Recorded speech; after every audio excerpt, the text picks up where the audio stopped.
verse comes from 1 Samuel chapter 16, and he says, I don't look at the things that people look at. People look at the outward appearance, but the Lord looks at the heart. And so it tells me that God is looking much, much deeper than what's on the outside. Because even David was apparently a handsome man with beautiful eyes, and yet God is looking at something much deeper than that when he shares this idea of the heart.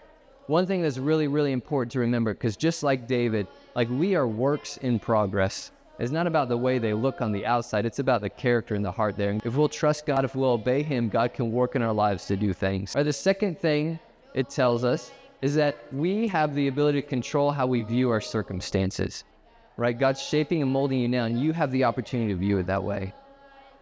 And the third thing that I think is really important and a challenge and a reminder, we got to slow down. We got to pause. We got to reflect. We got to think.